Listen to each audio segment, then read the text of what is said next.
Hey dudes, welcome to Splat from the Past, the only 80s themed horror and sci-fi show where things could get totally radical. Now today, I will be welcoming yet another member of the Star Wars family, and I am talking about Alan Fernandes. Alan was one of the Tusken Raiders in Star Wars Episode 4, A New Hope, back in 1977, the very first Star Wars movie. He had began working at Marine World, and suddenly fate happened and he got to play a Tusken Raider, and we're going to talk about all of that today, and I am just so excited. I love the fact that I've been able to get Star Wars people on the show this year, and I'm very grateful to that. And it's going to be great talking about him. He's a Bay Area native. I grew up in San Mateo and went to Marine World in Vallejo back in the day. And it's going to be very interesting to hear about Marine World back in the 70s as well as Star Wars. So yeah, here is my interview with Alan Fernandes. Welcome to the show, Alan. How are you today? I'm great, thank you. How are you? I'm pretty good. This is such a great honor. Thank you for taking the time today. My pleasure. My pleasure, absolutely. So, going back in time, according to my research, you worked at Marine World in the Bay Area leading up to Star Wars. Were you always on a trajectory of working with animals? Not really. Well, I grew up with dogs and cats and regular domestic animals like chickens and goats and all of that stuff. Yeah. I grew up in Nairobi, and for the first 16 years of my life, I lived in Nairobi.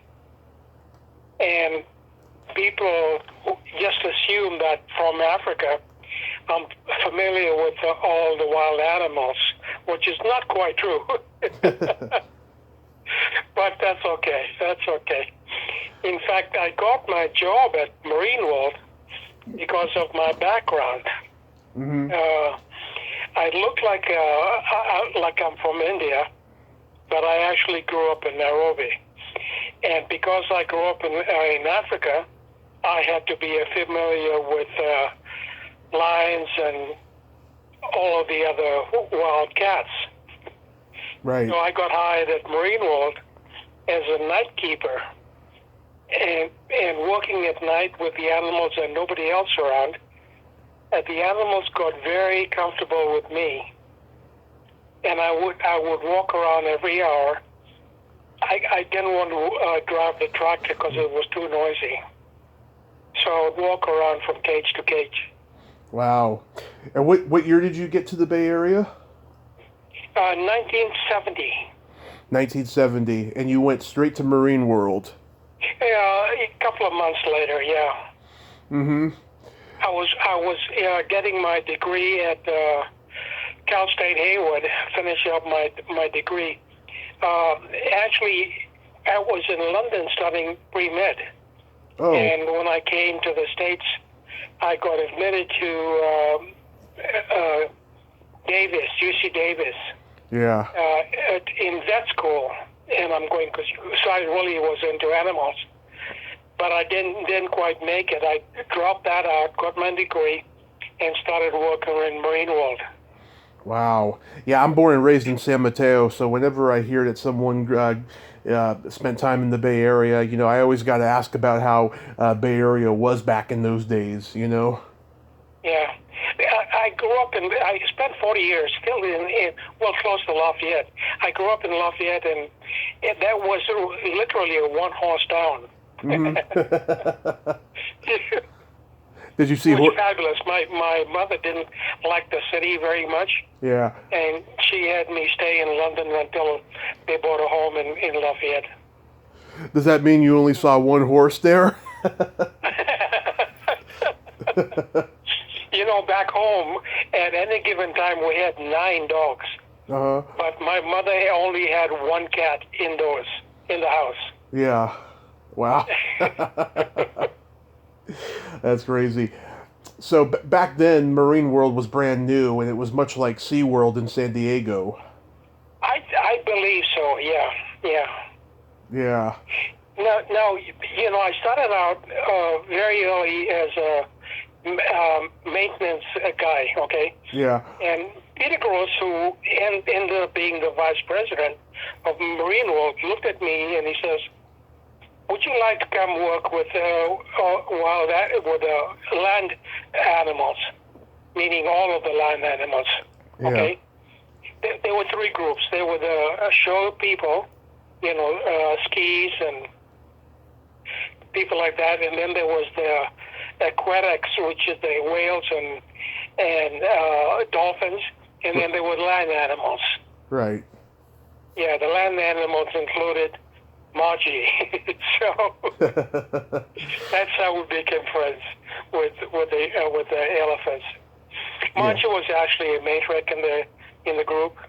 Mm-hmm. It was very gentle, very, very gentle. Did you ever see anything crazy happen there, like animals getting loose or somebody getting injured? No. It was all really controlled. Mm-hmm. And if we walked an animal through the park, there would be two handlers, one on either side of, let's say, the tiger, Mm-hmm. or even a gorilla. Yeah. There would be at least two handlers Wow. on either side, and just to keep the cat as calm as possible. But Yeah. we did a show on the weekends before the park opened, and we would have a parade of animals. Mm-hmm. It was funny, and I would have, since I was the grand marshal a few times, I would walk the park and make sure there was no water left on the park cement, because funny, as the grand marshal, I led a water buffalo called Walter. Walter was actually afraid of the water. So I had to walk him ahead of everybody. Yeah. Yeah, so that's the crazy thing. Was there any animal rights people hanging around back then? No. That was long before it, right? Long before. This was in Redwood City by Palo Alto. Oh, okay. It wasn't in Vallejo at that Before time. It moved to Vallejo, and unfortunately, when they moved to Vallejo, it became a mechanical rides park. Mm-hmm. Not very many animals. Yeah, Six Flags. Which is sad. Yeah. Six Flags, correct. Six Flags, because there was Great America over in San Jose. Yes. Yeah. So how do you get cast as one of the Tusken Raiders in Star Wars? Well, Lucas came into Marine World because he needed somebody large like an elephant. And they found Margie because she was so calm and intelligent that she would follow directions easily. Mm-hmm. It took them, I think, 8 months to build the costume on her. And because it was so long, they had to make adjustments on the frame on her body, because she would lose weight and then put on weight, and back and forth. Right. And Peter says, "Well, okay, if you're going to take Margie to the Bantha, you got to take Alan along, because Alan and Bob Spiker were their two handlers that went down to Death Valley with Margie." Mm-hmm. So that was interesting. Bob spent a lot of time with Margie. I had my time torn between Tiger Island and the rides department. Mm-hmm. Now, were you aware that George Lucas had done American Graffiti? No, not until I became on site. 2 years. 2 years ago, I think 3 years ago, Mm-hmm. a friend came to me up in Santa Rosa and says, "You're actually a celebrity with Star Wars." Are you kidding me? And then I found out a lot about George Lucas and American Graffiti and everything else. I was thrilled. Yeah. I couldn't believe it. I still can't believe it. Yeah. So did you go to England for filming? Not for the only filming we did was in Death Valley. Okay. You know, and I did go back. I think I told you I went back in March of this year. Mm-hmm. 44 years later, we went to, and I've got friends that are diehard Star Wars fans, and they took me the exact locations of all the filming. I was floored. Unbelievable. But no, I did not go to London or to North Africa, to Shana. The only time I went to London was to do signing with Showmasters, and that was awesome. Yeah. I had a great time. Yeah. Unfortunately, that was the only time that London was in the hundreds degrees. Yeah. I don't know if you remember that last year in December. I remember hearing something vaguely about it. Yeah, because up until COVID happened, there was everyone was going to conventions all the time. Yeah, absolutely. Yeah. What do you remember most about filming your scenes? I remember I kept keeping an eye on Margie because we had like Bob. We both had a connection with Margie, and she was very comfortable with us. When we took her costume off, she was soaked after the filming. Yeah. She was drenched, and we let her run up to the ridge, but she didn't go too far. She kept her eye on the trailer because that was her home for 9 days. Wow. She didn't go far. And the funny thing about the ridge, people were driving along the base on the highway, and they wouldn't slow down. They could see the elephant up on the ridge, right? Right. But they wouldn't believe it. Would you? No. In the midst of a desert, looking at a soaked elephant. Yeah. So that was one of the fun things. And the other one was actually going down to the valley with Margie in the trailer. The trailer was not equipped with the heavy-duty brakes, so they got hot and smoke, and they wouldn't hold. And we had to jump out and actually throw boulders or rocks under the back wheels to slow the trailer down until the brakes called off. Wow. That was scary. That was absolutely scary. I can imagine. Yeah. What is George Lucas like as a director? Actually, unbelievable. I mean, when I had breakfast with him, he just was like another person, just a regular person at the restaurant. Yeah. I won't say anything bad about the guy that collected, that paid the bill, because he was a typical accountant for Lucas, which is fine, which is totally fine. But he went around the table and said, "Did you have this? Did you have that one?" "Yeah, we did. Yeah, we did." But that was cool. George was actually very, very patient with all of us. And, with my mask, which was not really built for me, I don't think. They wrapped it around to make it fit me, but it still got loose towards the end of the filming. Yeah. And it started bouncing on my face, on my nose. And the bridge of my nose broke and started to bleed. Oh. And if you can see one of the scenes, I'm holding my mask as I'm running to jump onto Margie.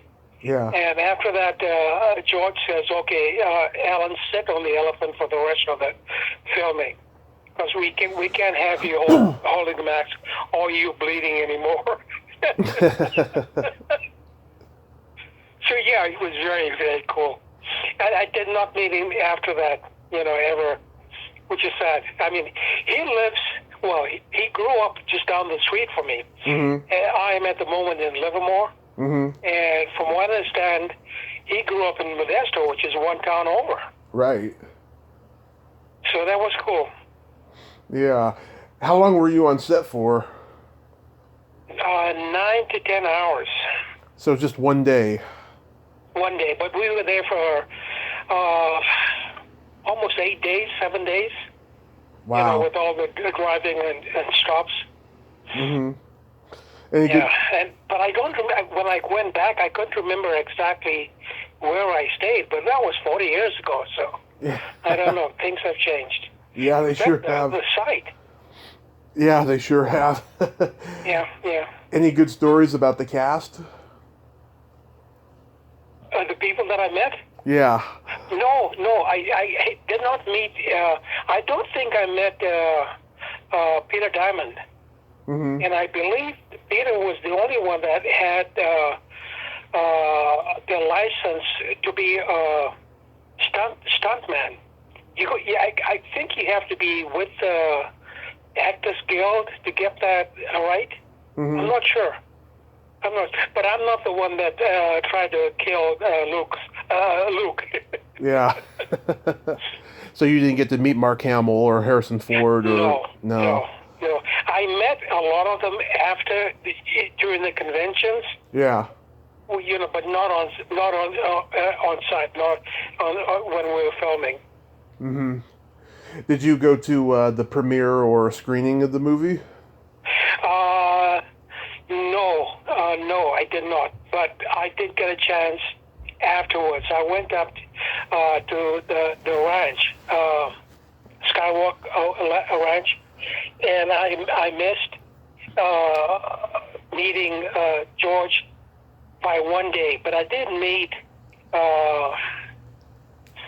Ron Howard because he was putting the finishing touches on one of the films that he was doing.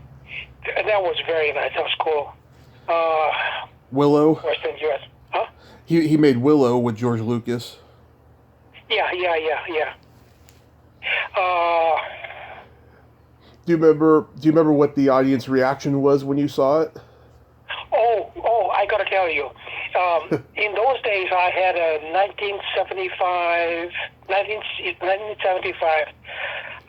gold Cadillac Sedan DeVille. Yeah. Okay? And we drove around the Coronet on the day that it first opened. Mm-hmm. And I told my girlfriend, okay, sit in front. I'm going to sit in the back, window down, and we're going to drive around. I'm going to wave as we go by.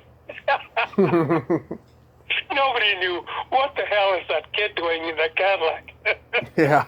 That was but I could not believe the people all the way around the block.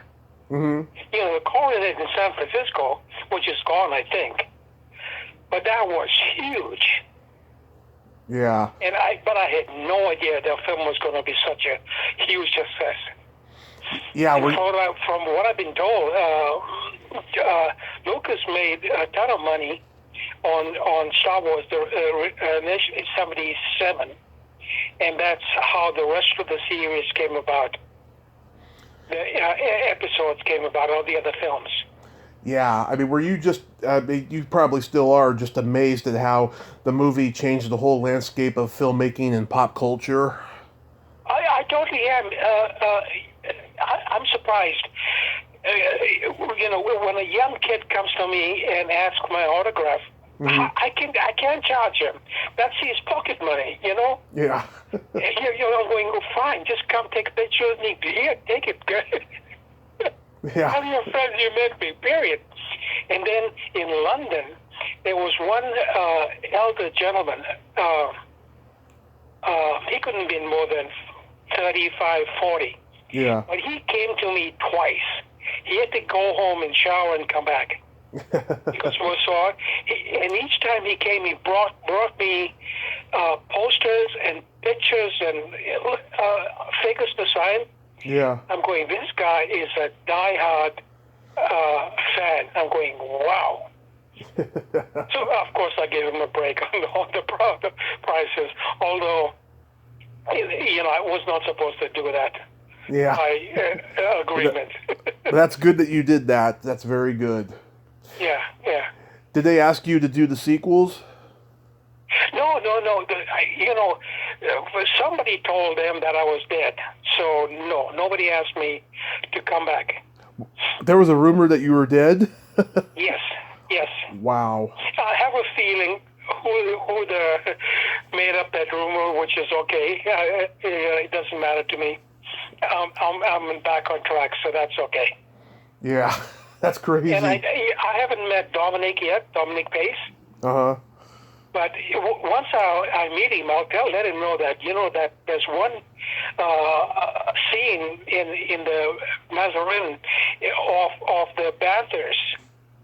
Mm-hmm. So that was me in the movie. Yeah. If you look at one of the movies, you will see there's a scene of the two Panthers. Yeah. You remember that? Yeah, I remember it. Yeah. Yeah, okay. that's Margie doubled. Margie, a panther was only one panther. Yeah. Lots of Tusken Raiders. Yeah. How long did Margie live for? I'm sorry? How long did Margie live for? I think, I'm not quite sure, but she passed away not too long ago. Uh-huh. I know the costume lasted 2 years longer than her, but they left the costume outside in the rain. Yeah. Which totally destroyed it. So elephants live I think Margie lived probably 10 years more than she should have. Normally would have. Yeah, so they live a long time. In captivity, because they've got vets and the correct food. Everything is done well for them. Huh, that's interesting. Yeah. So after one of the animals that we cared for, it was not a zoo. It was more like a park. Of course. And we looked after them like family. Mm-hmm. Absolutely. So after the movie, did you continue working at Marine World? No. In fact, after that movie, I left Marine World. I think maybe this 1976. Yeah. Before the movie came out, I left, and I went back to school, finish up my degree, and then started in the business world. So you ended up owning my own computer firm. Wow, that's great. Because you had mentioned before that you had been studying pre-med, so you just decided you don't want to become a doctor or whatever. Yeah. Wow. Yeah. So how long did you have the computer company for? I still have it actually, but even though I'm not doing anything, Yeah. and it's just called Lafayette Computer Network because I was in Lafayette. I had all my great technicians with me, but I let them go to find their own jobs. But I still kept the license. Oh, that's awesome. When did you start doing the conventions? Like I said, 2 years ago, maybe 3 years ago. Oh, okay. So you and later. this is all because of Steve DeMotters, who came to. I had an accident and split open my head, so I was in rehab in Santa Rosa. Oh God. And Steve was one of the guys that came to the facility. He was a X-ray. He would have X-ray machines or mobile, and that's how we met. And he is the one that took me to meet with Casey Langfelder, who's one of the sound people, along with Tom Baer. Yeah. Yeah, that's how we all. That's how it all started. Wow. And my very first convention was here in West Sacramento. And that's where I met C. Andrew Nelson. Oh yeah. Who plays Darth Vader. Yeah. Oh my God. Yeah. That just happened to my mother. She had her head split open, and I found her laying on the floor, and it's been devastating. But she's getting she's healing a lot faster than we expected her to, and it's devastating. When something like that happens. Yeah. After my accident, I went almost 5 years with nothing. no problems at all, except my huge scar in my head. Yeah. But I was fine. And then suddenly, I started getting seizures, and they found me on the floor, half paralyzed. Oh my God. That's why I had to go to rehab. Yeah, my mom's in rehab right now. Yeah. How long was it before you started to recall things better again? I started to walk as soon as I could. Mm-hmm. The memory started coming back. The more I started talking, the more I started writing. I'm writing, what happened to me. So the more I write, the more I remember. Oh, that's beautiful. That is very inspirational, Alan. It's like talking to yourself, Yeah. What's the fan reaction when you go to conventions? Some of them are just absolutely thrilled. At first, in Sacramento, they couldn't believe that I was real, Yeah. And then Steve told him, "Look, you can't believe this. Get out of here. You don't need to get his autograph." Yeah. And I said, "Steve, let them come. That's okay." But apparently, I'm finding now there's quite a few people that are claiming to be not there. Cosplay, is that the correct word? Cosplay is one of them, yeah. Yeah, okay, well, that's okay. I mean, part of the fun that I liked going to this convention, growing up people dress up like it's Halloween. And I love that. Instead of candy, they'll come and get an autograph, which is fine. Yeah. I've back in 1986 when Texas Chainsaw Massacre 2 was made, Bob Elmore played Leatherface. For some strange reason, though, he's not credited, and Bill Johnson is. And Bill Johnson was only Leatherface for one day when Bob wasn't available. And I've interviewed both of them. They're both two very nice guys. But Bill, he goes around telling people that he was Leatherface the entire movie, and I think Bob has threatened him with legal action in the past and stuff. So it's a weird thing now, I mean, do people ever say to you, "You're not the Tusken Raider, Peter Diamond was"? Well, that's true. He was the certified or licensed raider. Mm-hmm. You know what I mean? Yeah. He had the rights to strike at Luke's head. Yeah. But I was not part of the Actors Guild. Yeah. I could see that's why you weren't credited, because you weren't part of SAG. Yeah, and I didn't get paid, by the way. Really? Yeah. No, I was a Marine World employee. Mm-hmm. And I don't think Margie got paid either. Wow, that's crazy. So, we took Margie quite a few places in the trailer, and I have to give kudos to the driver, Mac. Mm-hmm. Going downhill. I mean, Mac was a probably 120-pound cowboy. Yeah. And he controlled that rig like it was just nothing. He could park that rig 4 inches from the side of the barn. Mm-hmm. Oh man, he was an awesome gentleman.